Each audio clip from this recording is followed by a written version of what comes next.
কালী পূজার দিন ভুলেও এই 5টি কাজ করবেন না, তা না হলে সংসারে নেমে আসতে পারে ঘোর অমঙ্গল। কি সেই 5টি কাজ, চলুন জেনে আসি। 1. কালী পূজার দিন এবং তার আগের দিন রাতে শ্মশান বা কবরস্থানের ধারের কাছেও যাবেন না, কারণ এই সময় এইসব জায়গাগুলোতে নানা রকম নেগেটিভ শক্তি থাকে, আর এতে আপনার এবং আপনার পরিবারের ক্ষতি হয়ে যেতে পারে। 2. এই 2 দিন সন্ধ্যাবেলার পর ঘর ঝাড়ু দিয়ে পরিষ্কার করবেন না। মনে করা হয় এর ফলে মা লক্ষ্মীকে নাকি ঘর থেকে বিতাড়িত করে দেওয়া হয়। 3. কালী পূজা ও ভূত চতুর্দশীর রাতে নারীদের খোলা চুলে ঘুমানো উচিত নয়, তাহলে নেগেটিভ শক্তি আকর্ষিত হয় এবং এর ফলে আপনার এবং আপনার সন্তানের ক্ষতি হতে পারে। তাছাড়া রাতে খোলা চুলে থাকলে দেবী লক্ষ্মীও রুষ্ট হন। 4.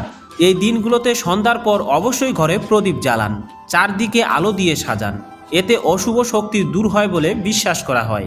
এমনকি চাইলে সারা রাতও আলো জ্বালিয়ে রাখতে পারেন। 5. জুতা বা চামড়া জাতীয় জিনিস নিয়ে ভুলেও ঠাকুর ঘরে প্রবেশ করবেন না।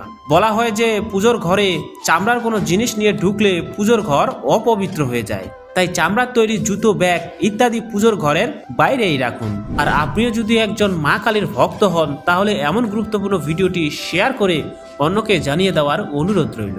জয় মা কালী।